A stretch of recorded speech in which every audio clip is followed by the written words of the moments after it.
No, that wasn't the question. You can make a commitment to do that right now.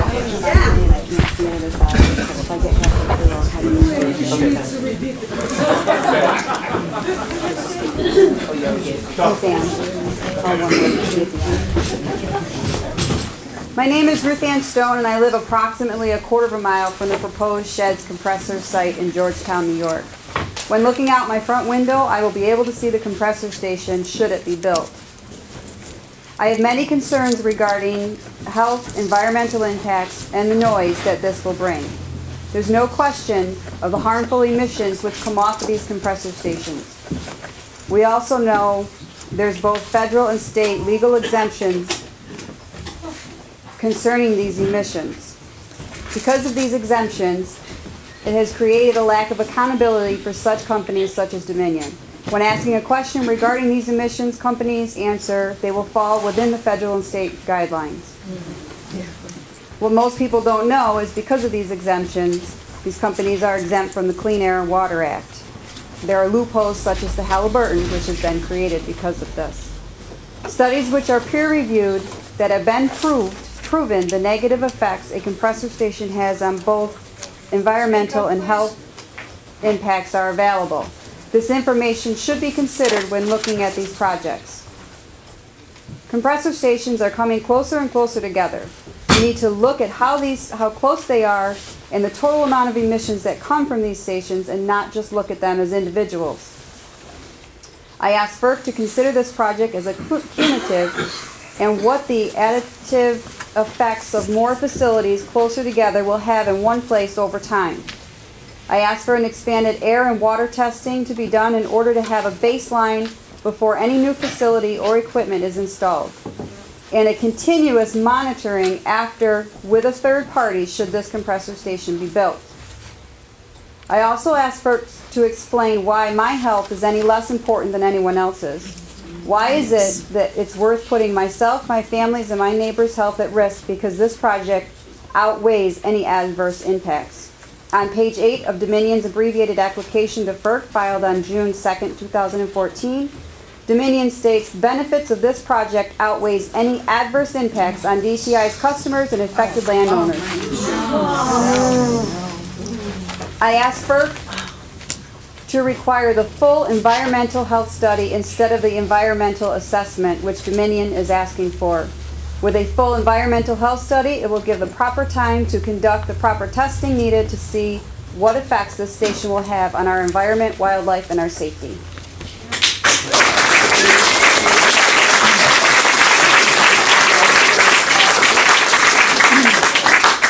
Next is David Rasmussen. There you go. Party first. Oh, there we go. Hi folks, my name is David Rasmussen. This is my speech tonight from my heart. I was asked if I wanted to have help writing my speech, and I said no. I'm pretty good with words. I'll write my own speech. So I want you to know that this speech comes from me.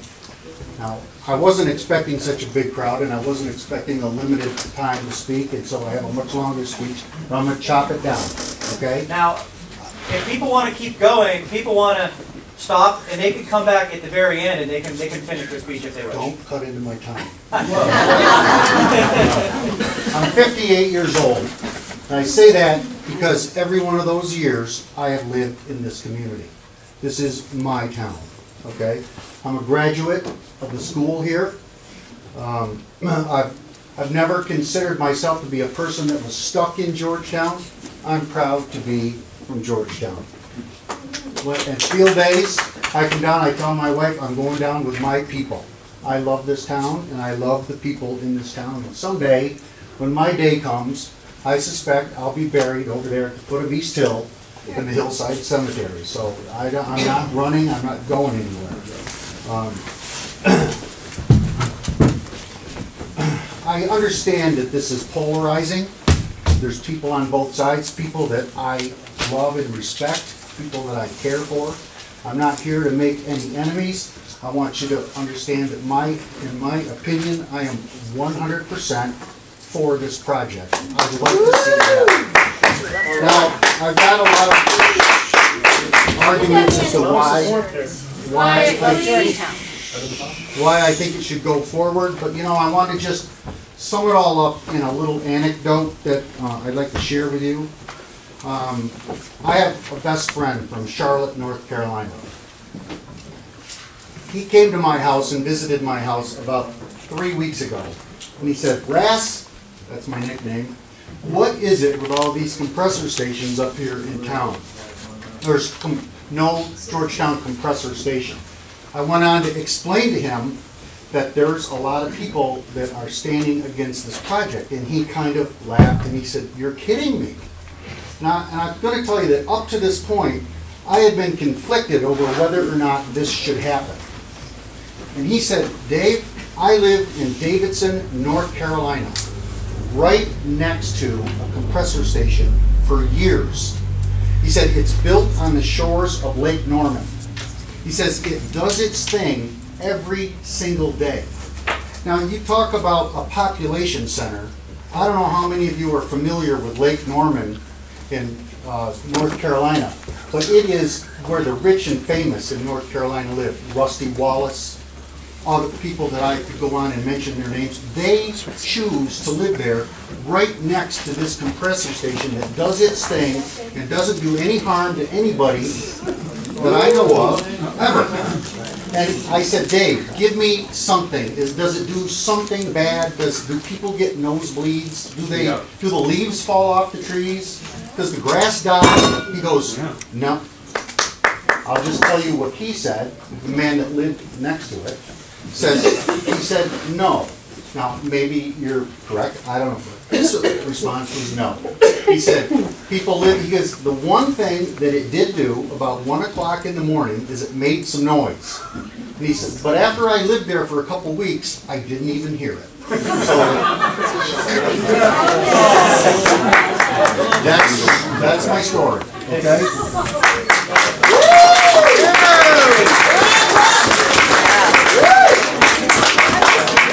Next is Mr. T. Michael Salter.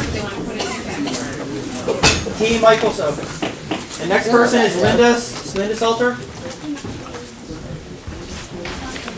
Thank you very much.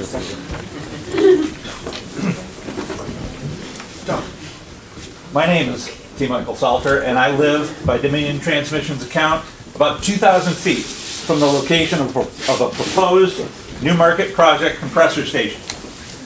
There are a number of areas that I want to touch on, but the overall theme of my remarks tonight is incompatible use. The entire New Market Project, as proposed by Dominion Transmission, and the Georgetown compressor station in particular, has a number of issues that make this project incompatible with life in New York and Madison County specifically. This proposed compressor station poses an extreme risk to public safety on a number of levels. First risk is that of toxic chemical emissions. There are over 30 known toxins emitted during the process of shale gas distribution. Many are known or suspected carcinogens, and most are volatile organic compounds, including chemicals such as benzene, styrene, and nitrogen oxide. Second public safety risk would be to that of local roads, bridges, and transportation infrastructure. Possibility of localized flooding, bridge damage, undercounted residents from an inaccurate map in Dominion's application, and compromised emergency response are only some of the considerations.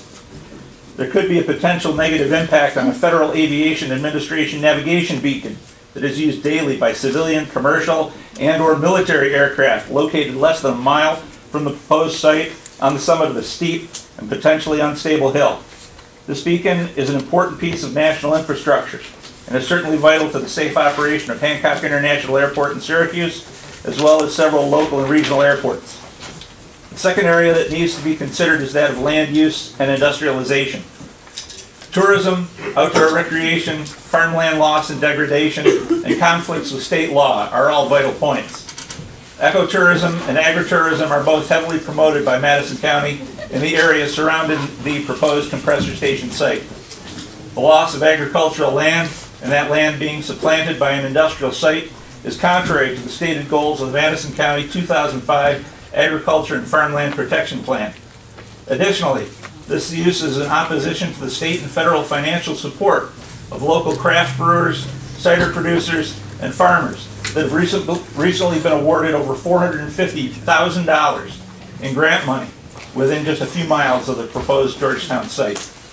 A compressor station on this site may also violate state law, as laid out in the 2014 Community Risk and Resiliency Act, and certainly violates both the intent and the protections to local watersheds, as delineated by the Chesapeake Bay Watershed Agreement signed by Governor Cuomo on June 14, 2014. In consideration of this information, I request that FERC consider a number of options to this site. First, at a minimum, I would ask for a full environmental impact statement required by the National Environmental Policy Act for certain actions significantly affecting the quality of the human environment. A second action, also allowed under NEPA, would be no action, or the refusal to allow Dominion Transmission to complete this project. Another alternative to this proposed compressor station would be the requirement of a complete rebuild of the pipeline infrastructure, which is currently over 50 years old. Should a larger pipeline be built to replace the existing pipeline, it would remove both the significant possibility of pipeline failure and explosion, as well as eliminate the need for compressor stations by a technologically up-to-date pipeline.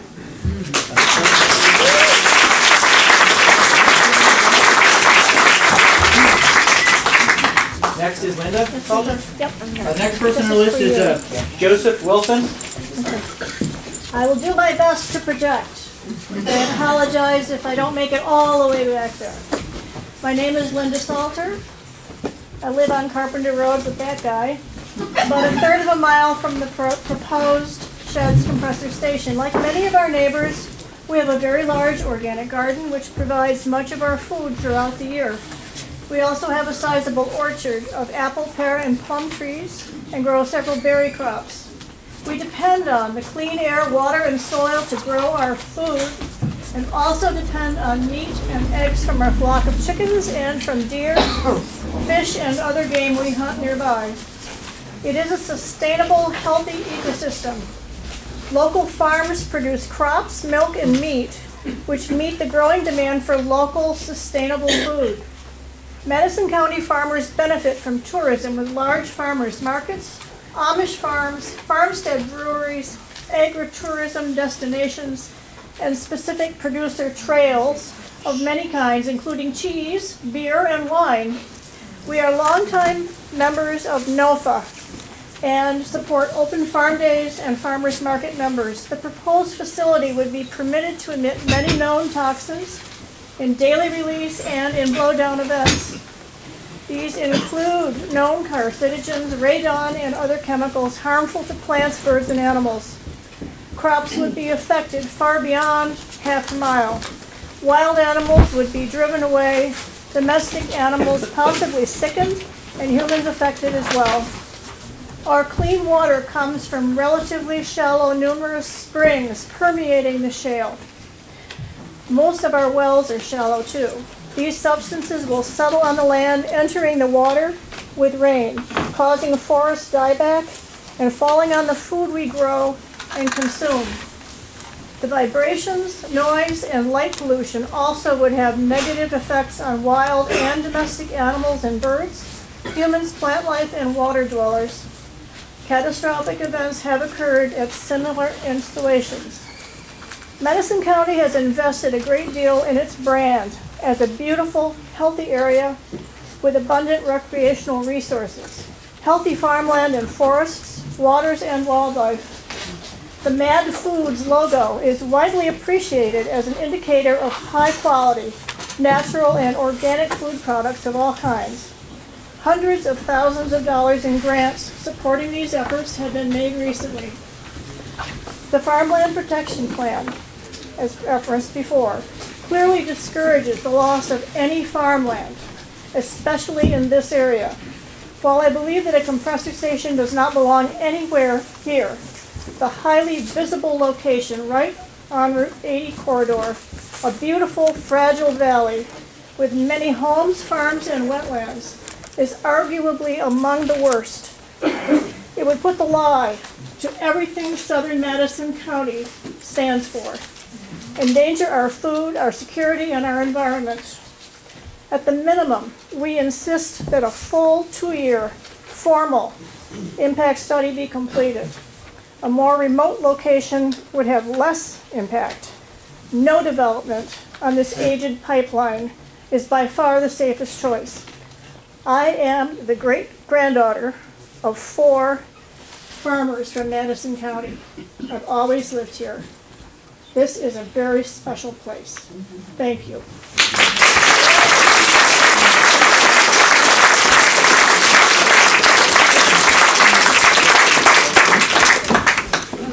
My name is Joe Wilson. I live in Dryden. I heard about this through word of mouth. My compressor station, the Borger station in Alice Hollow, is affected by the New Markets project, but I had no notice that of any hearing, any scoping review, and so I'm here to say that this isn't the only place that a scoping hearing and a review of what the scoping document will say should be. There should be at least one at each of the compressor station sites, plus those sites that are going to be modified. It's an insult as a citizen to be told that this is the only place anybody has any concerns. That's simply not true. If you don't tell people, they don't know.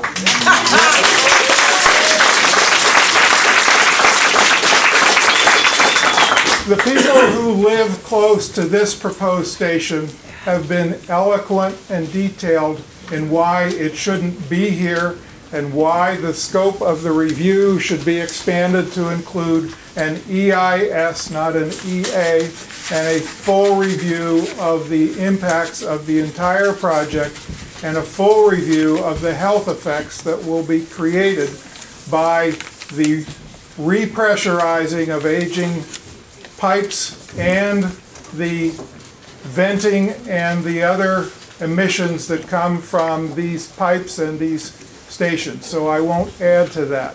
I simply want to conclude with the notion that as my friends and brothers who are here to say we need more jobs say that they need more jobs, they are absolutely right.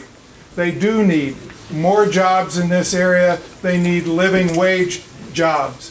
But renewables, not fossil fuels, will bring many more jobs.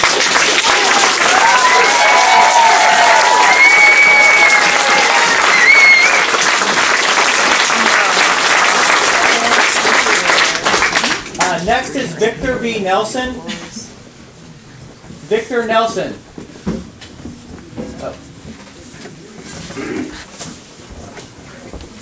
Who's after that? After that is Diane Ladolce. Sir.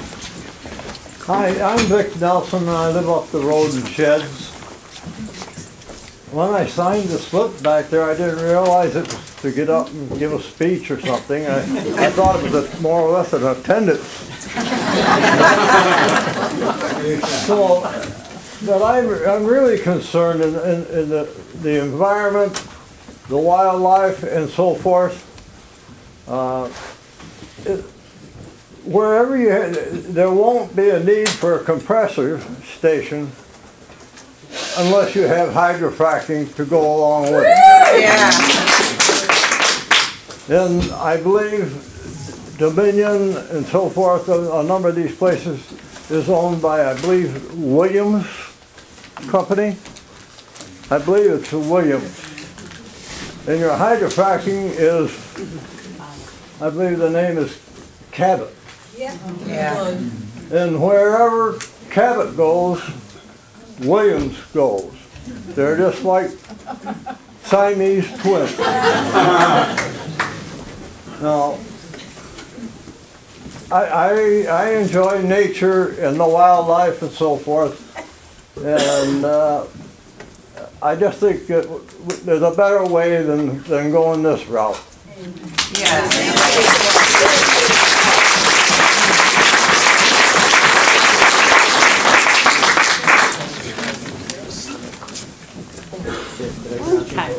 Thank you. amazingly. Okay, I'm Diane LaDolce. I live in Francisco, New York, and I'm just here to support Georgetown. I have one question to ask. The permanent right-of-way that's usually about 50 feet, it says routine in your booklet, routine mowing and cutting of vegetation is done no more than once every 3 years, but it's a common practice to use herbicides. And we know that has occurred in Tully Valley. And I was just wondering if FERC will allow the use of herbicides, and do you have any input on whether or not they can use it, and would you monitor it? Okay, well, I can't actually answer that question. One is, they're not proposing to expand the pipeline, they're only doing compressors for this particular project. Right. So, but typically when they do propose pipeline projects, you know, it's the mowing every 3 years is typically what it was. And a lot of it, we do not prefer them to use herbicides. We will ask about that on numerous locations, but we actually, one of the concerns that we have about herbicides is when it comes up near organic farms and that sort of thing. And so we do ask that question a great deal of time. However, it's not really applicable in this particular case, but it's something we do look at because the compressor stations, I mean, they're going to mow the compressor stations. They may use spot herbicides. I don't really know at this point. But in general, on pipeline right-of-ways, typically they will just mow. Except in areas where it's like really steep side slopes, they may use herbicides, but typically it's just straight mowing. But it's a case-by-case basis that we look at it. Okay. Then quickly, I would like to cede the rest of my time to Sandra Steingraber.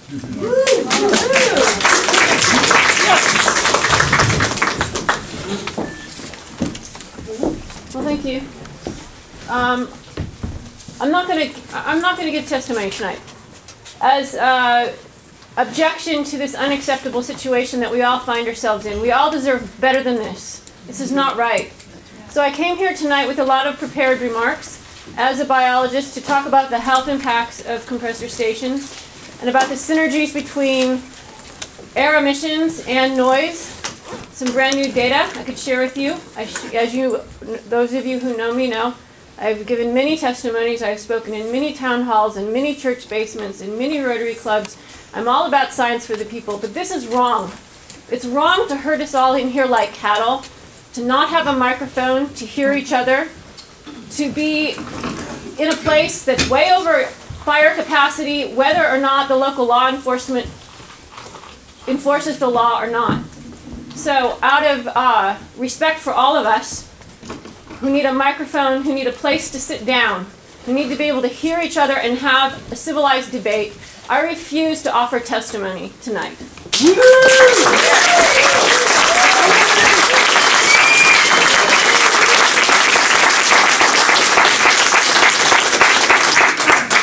The next one on the list, person on the list is Rhonda Wheeler.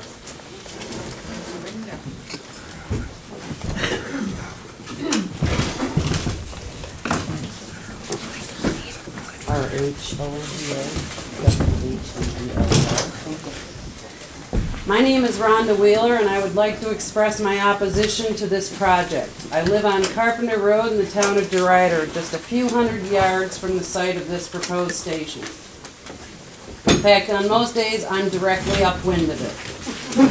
I've lived in central New York my entire life, and I've lived in sheds for many years because severe multiple chemical sensitivities forced me to leave the workplace, sell my Casanova Village home, and find a more healthy living environment that would afford me less exposure to chemicals and allow me to grow my organic vegetables.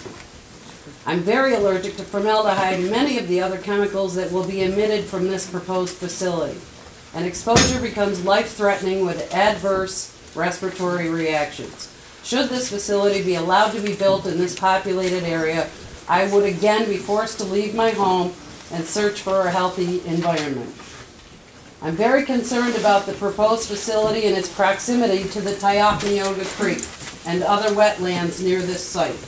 The small hamlet of Sheds is surrounded by 7 of the 11 state parks that are located in Madison County and is home to turkeys, deer, migratory birds, beavers, and many other animals, including livestock, as we are in the heart of agricultural country, and many of the residents raise their own livestock and have gardens.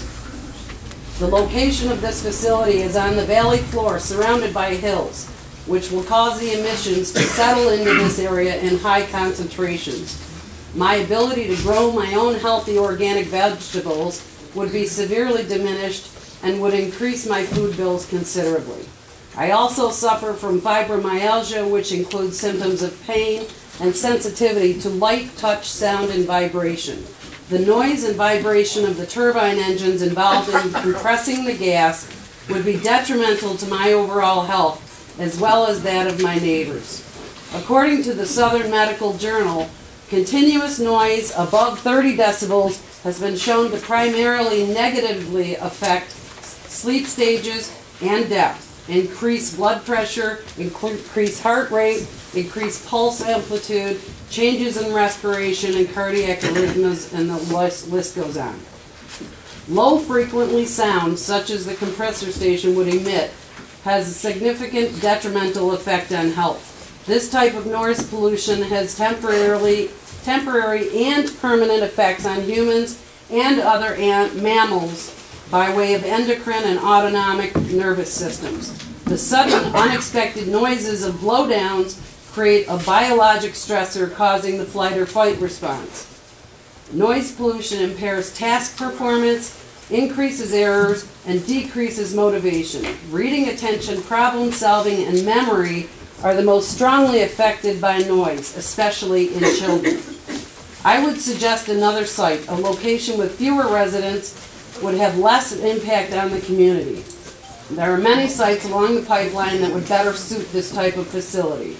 I'm also concerned about the age of the current infrastructure, as the pipelines were installed in the 1960s. If the gas is highly compressed and put into these older pipes, I worry about the risk of explosion or other emergencies. There are only a few roads into this area. Road closures of any type would be detrimental to residents.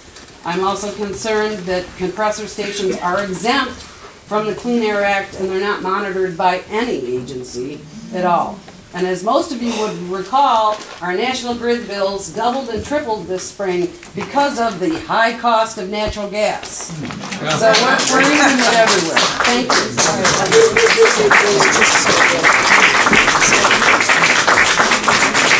The next person is Robert Daly or Delay. Can't read it. Daly. Okay. And afterwards? Who's next? After Robert Daly, Robert Ruggiero. Ruggiero.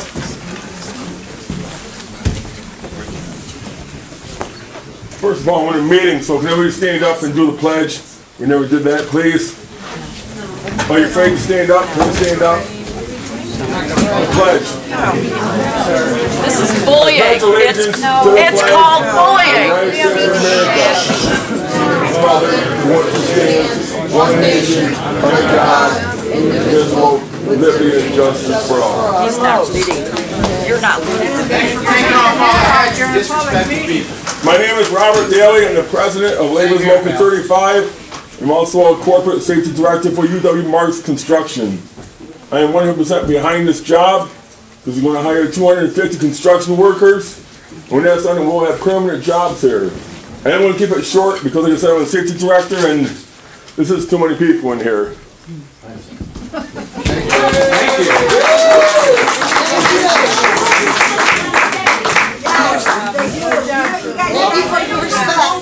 Robert Ruggiero. Robert Ruggiero. I'm in your way, bud. Okay. Who's next? After that is Sean Larkin.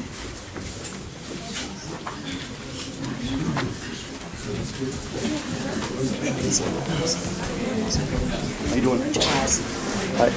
I live in Mohawk, and I have a gas line, one of Dominion's lines right next to my house, probably about 300 yards away, and there's never been a problem with it. I hunt, fish, trap, I coach football, I take tons of kids out there hunting and stuff to get them out of the city. There's never been a problem with any of the animals. I mean, I've trapped there probably about 23 years. And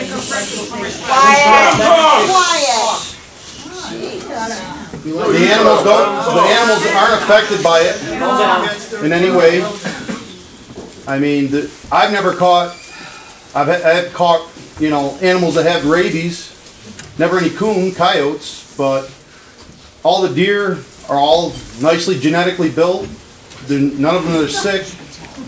I mean, if it was any way, shape, and form bad, I would not be for it. But I haven't seen any problem by my house. I have trout streams by my house and stuff. Everything's good. Everyone, you know, I think you're more afraid of what you don't know than what you know. I mean, everyone says, you know, fracking. You don't put these pipes in with drilling. They're going to dig with a track hoe. There's nothing to do with any fracking at all, what they want to do.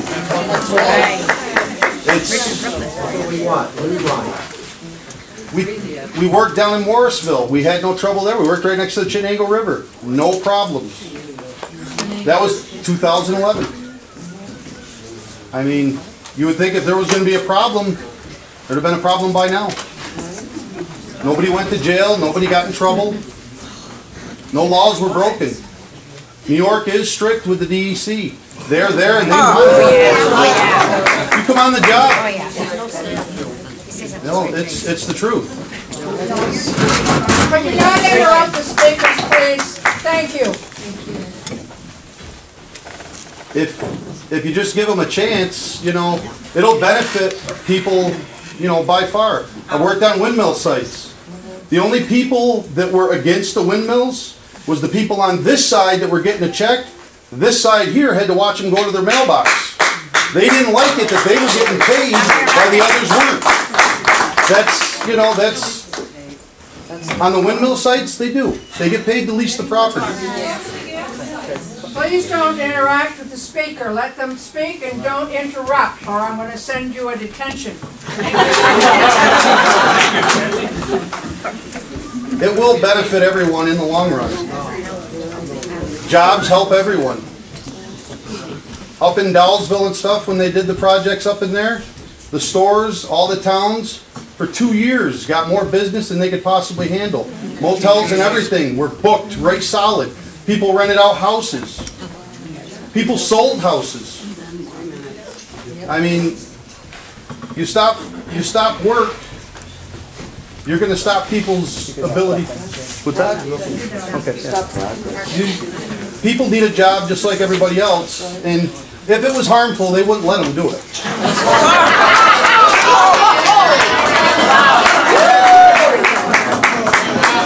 Okay, Sean Martin. Right here. Jeff, after Sean is Jeff Doxtater. Right. I'll be short and sweet, folks. I want to say thank you to our organizers, and I want to say good evening to my local union workers here. I'm a taxpayer of upstate New York and have been on multiple pipeline jobs. This is a job that will bring huge revenue to this area. I encourage all to vote yes. And for those that are worried about the animals, you need to go maybe down to Deposit and talk to the people where the Millennium Line went through. Everything's fine there. Thank you for my time.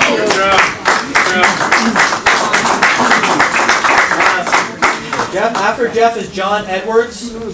Hi, my name is Jeff Doxtater. I'm a laborer with Laborers Local 35. I believe in the project, and I believe that the area needs the jobs and also the new revenue in the area. This will bring thousands of jobs to the area, which are very well needed. Yes, which are very, absolutely, which are very well, the last word I missed it, which are very well needed. Thank you. We don't live out here for jobs. C-A-T-E-R. John, Mr. John Edwards. John Edwards. Hello, my name is John Edwards. I live in Madison, New York. I would appreciate the opportunity for this project to be passed for jobs, or possibly more development economically in the area, hoping that the people could possibly benefit from it, the spinoff, like was mentioned earlier. and the fact that we in Madison would love to have the chance to get natural gas in our village instead of being honest, instead of fuel oil. That's all we can, That's what I like to say. Thank you. Thank you. Next is Mr. Howard Hunter. Howard Hunter. Howard Hunter. Okay, I'm going to move to Peggy Bartels. Who's after Peggy? After Peggy is Carmen Nicotera. My name is Peggy, P-E-G-G-Y, Bartels, B-A-R-T-E-L-S. I just found out about this meeting yesterday, so I don't have a whole thing prepared. I thought I'd come down and support my friends, Victor here, because I didn't know if anybody would show up, and I didn't want him to be lonely. So I came to address docket number CP14-497-000, and I would like to ask you to have more hearing near like Horseheads and out towards Schenectady, so that your citizens can come to these hearings and make comments. If I found out a day ago and I lived near Albany somewhere, there's no way to make that, unless I have a trooper card to make it down here, then I could do it. And I also, these aren't reading glasses. This project spans like 200 miles of pipeline, and one hearing isn't going to do it. Please have more hearings, and also ask you to study the impacts on health to people using unconventional gas in their homes, which is what's being pumped through these lines.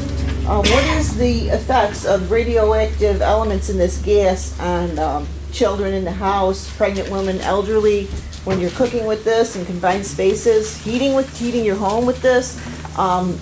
Professor Jim Ring did a whole thing about this, thermogenic radiation, and it doesn't burn off, it goes into the air. So could you please study that and find out where it goes? Who was the professor? I'm sorry. Professor Jim Ring, R-I-N-G, Hamilton College. And I don't believe anyone has studied this long term, and I'm really not willing to be a guinea pig. I thank you very much for your attention to that matter.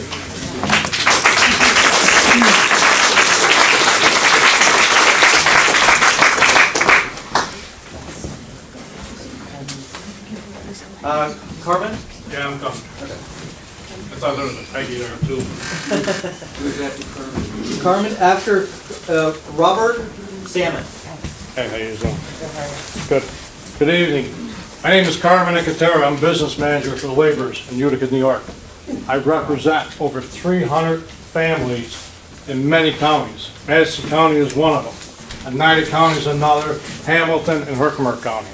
We do have quite a few members that live in Madison County area. I'm here tonight along with my other fellow brothers that are here and sisters to support this project. This is huge for this area. It's huge for New York State. Every day you open up the paper, what do we read about? Jobs lost. Am I correct? I start cutting out articles at one time and hanging them up at our union hall. All right, jobs being lost, places being shut down, people not having jobs, middle class jobs. That's who we support, middle class jobs. These are good paying jobs. They're not $10 an hour. Does anybody know what construction workers make? All right, we're highly skilled, we're professionals, we're trained. Just like the other guy said a little while ago that supports this project. All right, this means middle class jobs. Healthcare. All right, our people have healthcare. They have pensions. They have annuity plans.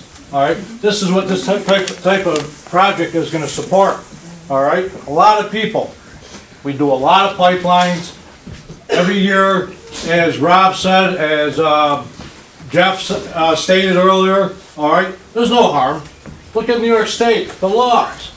Everybody knows New York State laws are one of the toughest in the United States. Our education, look where education is. All right? Let them do their jobs. Let them follow the guidelines. Give them support. I mean, everybody in this room, they got at least know at least 2 construction workers. All right, everybody shaking their heads, no, yes? No? All right, what do they drive? All right, you realize if you go online, Cornell University study, all right, and this is right online, there's a lot of Cornell University studies, you may have to dig through it, but they state 7 times of a construction worker, all right, goes back into that area, 7 times. That's huge. So if the average construction worker makes $1,000 a week, or $2,000 a week, 7 times for economic development. All right, that's huge. So that's huge for this area. Huge, like Rob said, about hotels, area, restaurants, bar. I know Georgetown's a small community, but it branches out. It branches out. They buy parts from parts houses or fuel. All right. How about jobs staying in New York State? Yeah. You're all taxpayer dollars here. We're all paying taxes. We own houses. We all own houses up here. We got to pay our taxes. That's revenue. Protecting our aquifers. What's that? Hey, protecting our aquifers. I got the floor. Okay, let me speak. This is what I'm speaking about. Go back to you. 250 construction jobs. All right. 250 middle class families. Let him speak. What's that? Am I over the 3 minutes? I'm here tonight to support this project. Everybody in Orange is here tonight supporting this project. We'll be at the next meeting supporting this project until this project it has to go. I mean, look at the amount of money it's going to bring. I'm sick of jobs going south. I'm sick of jobs going overseas. I'm sick of all that. I represent labor, and I'll be here at the next one. Thank you.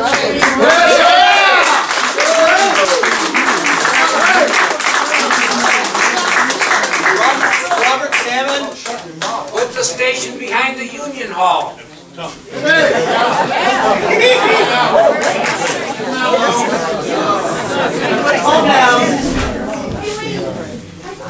Hello, my name is Robert Salmon. I live in Chittenden, New York. Sir? Yes. You speak your name again? Robert Salmon. Okay. I live in Chittenden, New York. I've been in Madison County for about 30 years now. And this is all about jobs. $120 to $160 million. This will bring in probably 250 jobs for 2 years. And Dominion said that they will hire so many people from the area, the immediate area, to bring paying jobs here. I think it needs to go. Madison County does not have industry. It has very light industry. This will bring more industry into the area. Natural gas for industry, for Niagara Mohawk that was here that said this needs to go. I'm in support of it. Thank you. Thank you.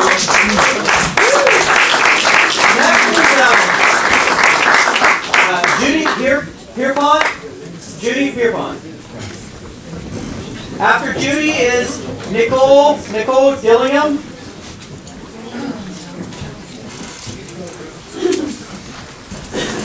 Judy Pierpont from Dryden, New York. The Dominion pipeline runs through my property in Dryden, a little over a mile from the Borger station. But its proximity to my house is not actually my main concern. It's true that I'm alarmed by at the danger of pushing more decatherms of gas through 50-year-old pipes, presumably corroded and corroding. And of course the condition of the pipes should be thoroughly evaluated. But really, I am more disturbed that this increase in gas transmission and build out of infrastructure is so far not being studied properly with a full environmental impact statement. I do not believe that the impact of this large project can be assumed a priori to be so low that the quick and dirty environmental assessment will cover the issues. The issues are many and serious.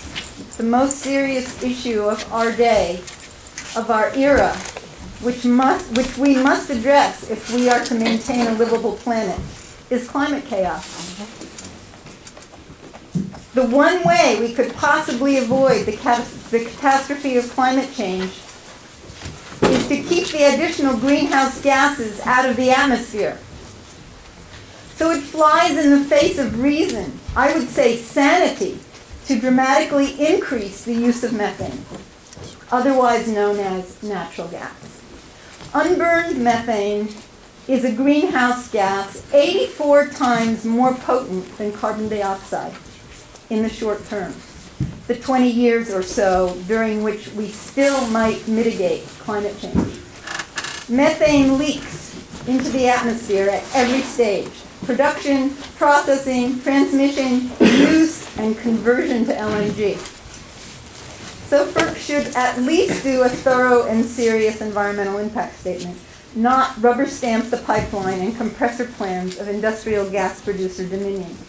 The study should take recent studies of fugitive emissions at all stages of production and transfer to determine as closely as possible the effects of bringing more gas out of the ground and to market. The study should be cumulative, taking into account every segment and facility from well to user. Then FERC should try to get a true picture of what these emissions mean in terms of global warming. Knowledgeable people cannot just pretend that there isn't something missing in this picture, that there is nothing to study. But so far, FERC seems not to take the big picture into account. This entity has to take some responsibility for what is done in its name. At least look seriously at the effects of increased methane in the atmosphere as a result of all phases of this project. The question is not how can the project get done quickly with the least hassle and the most profit to the participating parties, but how this project will add greenhouse gases to the atmosphere and exacerbate the problem of climate change. What will it do to our world? So far, our world supports us, but we are now within striking distance of killing the goose that lays the golden egg, destroying the systems that sustain us. If you do a serious study, you might conclude that it is not in our national or human interest to add gas to this pipeline, that this gas should stay in the ground where it has been for millions of years. FERC should decide similarly for other proposed pipelines. The world is moving beyond this old extractive technology. The investment banks and energy analysts are already seeing a change in the ways energy is generated and delivered. We have new ways of making power, and we should put our efforts into getting renewable ones up and running.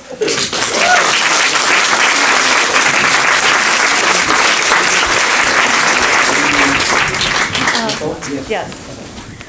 Good evening. My name is Nicole Dillingham. I live in Springfield Center, about 10 miles from where the Brookman's Corner compression station expansion will be placed. I also work with Otsego 2000, which has worked for about 30 years to preserve the historic and environmental assets of the Glimmerglass Otsego Lake region and a little bit beyond. We are very concerned about this project. As an attorney, I would like to focus on a couple of the legal matters that are quite pertinent to me. First of all, just for the record, I believe this meeting was conducted in an improper and in fact illegal manner.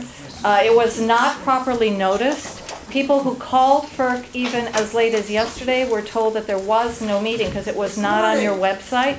People were confused about where they could come. People from our community got no notice of it, and there are laws in New York about providing notice to the community, not just people within a half mile of the project, but further beyond. Town boards should have been notified and so forth, and they were not. And then, as has been very eloquently stated by Sandra and others, this meeting room is inappropriate. It's not a safe place, and it's not a comfortable place. People are cold, they're standing there on their feet, they can't hear each other. This is not a proper way to proceed. You said, actually, Eric, that one of the grounds on which a project can be denied by FERC is if it raises safety concerns or violates the law. But we see tonight you couldn't even move a meeting based on that.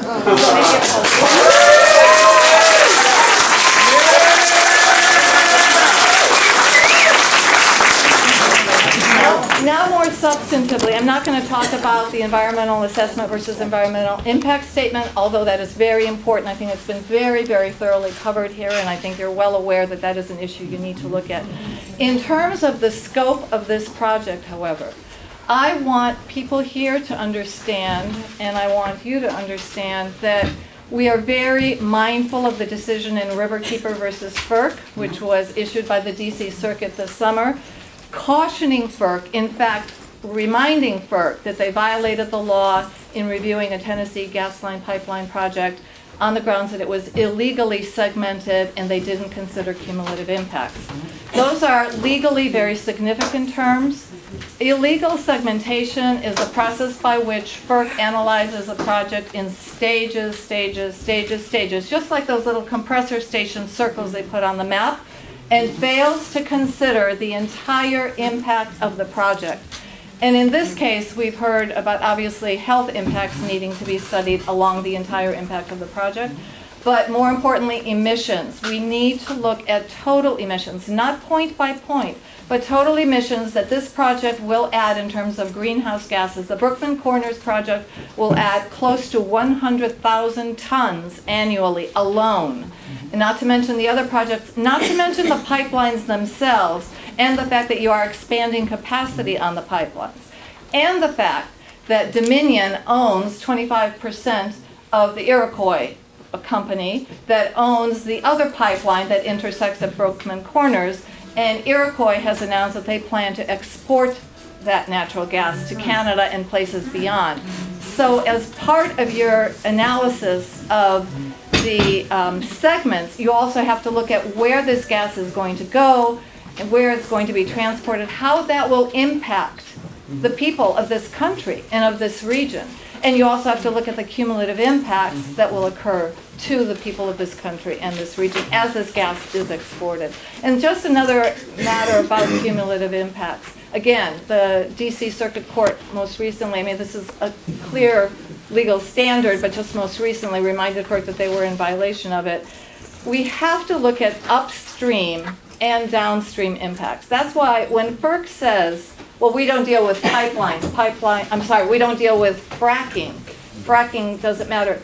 It does matter because the gas that is conveyed by the pipelines that you regulate is fracked gas. It's coming from West Virginia and Pennsylvania.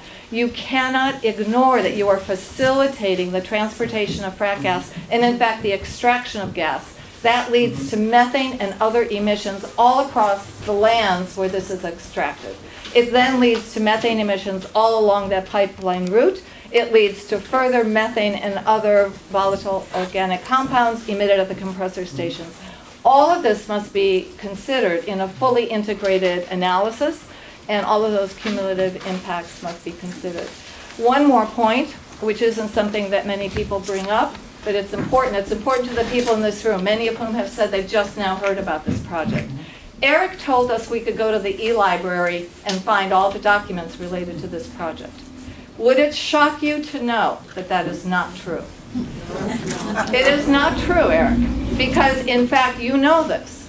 There is the public document and there is the privileged document. And even things as rudimentary as the site plan are not contained in the public document. They are considered privileged. And why are they considered privileged? Because FERC has a policy, and I'm sure you're aware of this, that anything the company says is privileged is automatically privileged. Unless someone hires a lawyer and challenges it. You automatically let them claim a privilege and treat the document as privileged. That is over-designation of confidentiality. I think it is improper. I think it is a policy FERC has been following for many years, and it needs to be re-examined. And so you as individuals, as citizens, you do not have access to all the documents. You have access to the documents that they allow you to see. Many others are withheld. You need to file intervener status, and you can sign a confidentiality agreement or join another group who will be able to review those materials. But these are very serious concerns, and they're legal concerns. Thank you.